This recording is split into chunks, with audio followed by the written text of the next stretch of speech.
Today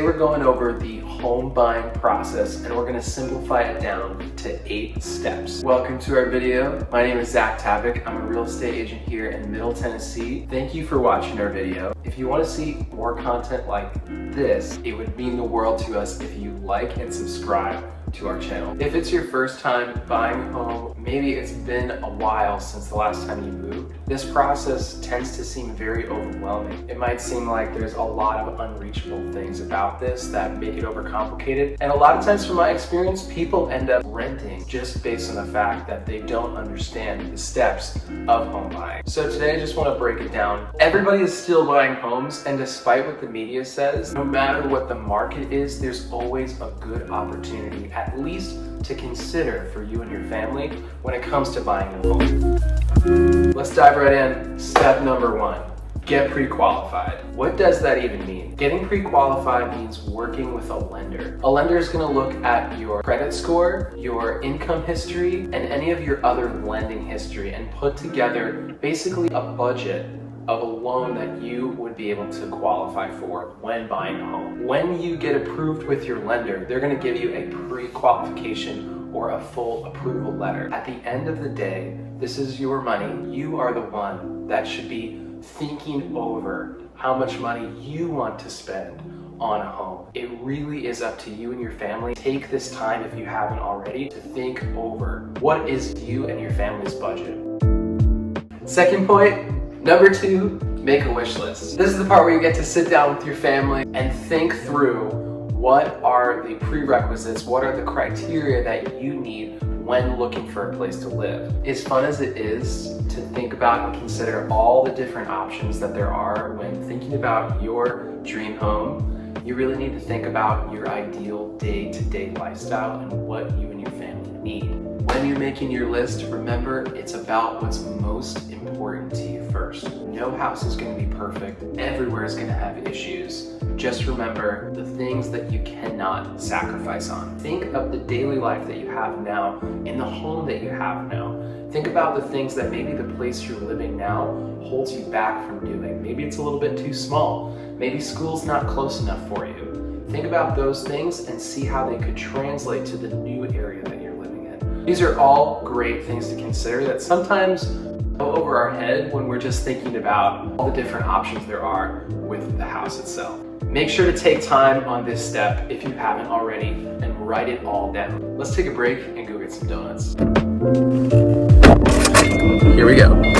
Got the donuts, Five Daughters. Five Daughters is a local bakery. We love Five Daughters. Check them out. Oh my goodness. Okay, gonna go eat some donuts and then we'll keep talking. Cheers. Number 3 is selecting a real estate agent. A real estate agent will be able to tell you the background on homes. They will be able to explain the full home buying process. They'll be able to show homes with you, and they'll be able to do all of your paperwork for you. When it comes to negotiating, being able to negotiate closing costs so that you don't have to pay as much, everything except for actually signing the papers that says that you would like to buy this home. Having a real estate agent work for you is like having a personal advocate. They're gonna know a lot of parts to the paperwork and the process. While you and your family are trying to make decisions, they're gonna be able to keep the details in line for you. When it comes to real estate agents' commission, in most cases, it's actually the seller's responsibility to pay that commission. So a lot of time, having a real estate advocate for you and your family is actually free, and not a lot of people know that. Step number 4, choosing a home. To keep it really simple, if you've already followed the first few steps, this step will become a lot more simple. After you've done some walkthroughs with your real estate agent, after you've seen a few homes, just remember, no home is going to be perfect. Each home is going to have its issues. Remember to always go back to your list of most important criteria for you and your family.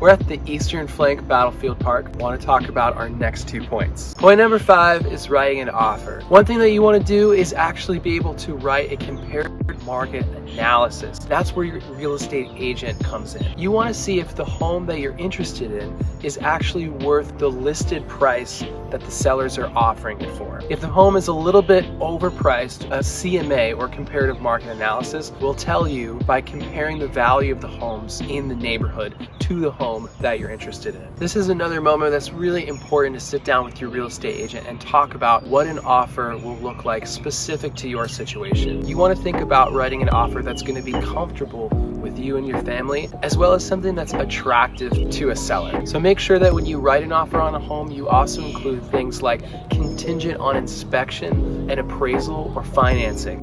These things are important because if you find something wrong with the home and inspection, writing that gives you an opportunity to back out without any fees. Step number 6 is inspection. You want to hire an inspector to come out to the house to see if there's anything wrong with the home. On a very, very basic level, inspectors check everything except for cosmetic issues with the home. An inspector specializes in the condition of homes. This way you don't have to walk around with your real estate agent asking about all the cracks and dips in the floor. You ask the questions to the specialist. If things are way too over your head and the home is falling apart for some reason, you'll be able to know that before going into making this deal.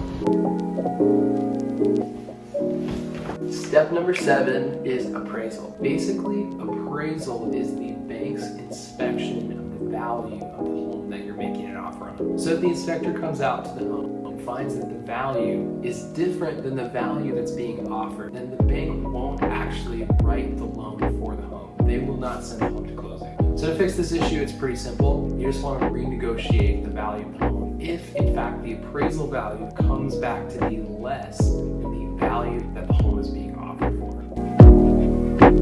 Step number 8 is closing. Super exciting day. This is just the day that the home legally becomes yours. The title company is taking care of documenting this and actually moving all the money around between the sellers, the lenders, and the buyers. Step number 8 should be simple. Remember, if you followed all the other 7 steps. Tip number 1, get to closing as early as possible. Get your real estate agent to schedule ahead of time a closing time in the morning at the closing office. This way, if anything comes up, you have the entire day to finish that issue, wrap everything up, and still close on the home. Tip number 2, just remember to enjoy the moment. This is a really big moment for you and your family. You've put in a lot of hard work. Your agent has put in a lot of hard work to make this happen. Remember to take a picture, remember to celebrate. This is a moment that you've all been waiting for.